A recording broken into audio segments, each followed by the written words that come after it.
Joining me now for the Vail Symposium's Unlimited Adventure, I have Erik Weihenmayer with us, and he is not only an adventurer, he's also an author. And we're going to learn more about his new book, No Barriers, but you've got a very interesting story. Erik, you've summited Everest. You're the first blind man to do so back in 2001, and most recently, a solo descent in a kayak down the Grand Canyon. I mean, what else do you need to conquer in life? This is pretty amazing. Well, I had a team of 8 friends that were all, with me on that trip. We'd have a couple people that would go down into the eddy to pick up the pieces just in case.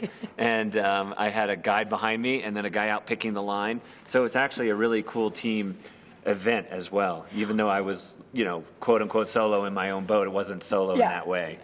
And then let's go back to Everest. I mean, how was that? 2001, you're the first blind man to summit that. That must have been another team effort as well. Yeah, it was an amazing team. We had 21 in all, 13 Westerners and 8 Sherpas. And we were all just friends. A lot of people from Colorado. And, a lot of people said, don't do this. You're going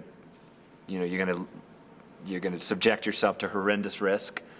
You're going to draw everyone into a rescue. People are going to have to take care of you, and none of that stuff happened. We had 19 people reach the summit, wow, which was a world record. It was the most people from one team to reach the summit of Everest in a single day. So those friends are like family to me.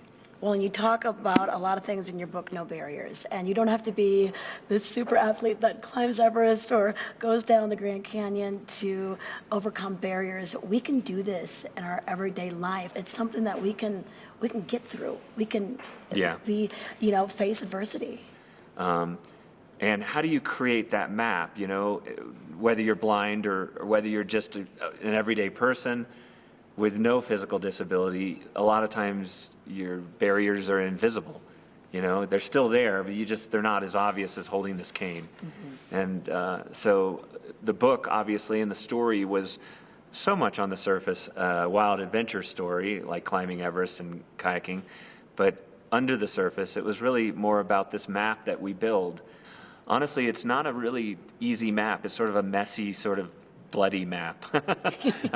I know that sounds a little bit overly blunt, but it might be metaphorical bleeding. But there's some bleeding and some messiness and some it's not a predictable path. It's sort of like it's a spiraling, crazy propulsion forward. Okay, all right. Well, we look so forward to your talk. And, of course, you can learn more in Erik's book, No Barriers, and you can pick that up at the bookworm.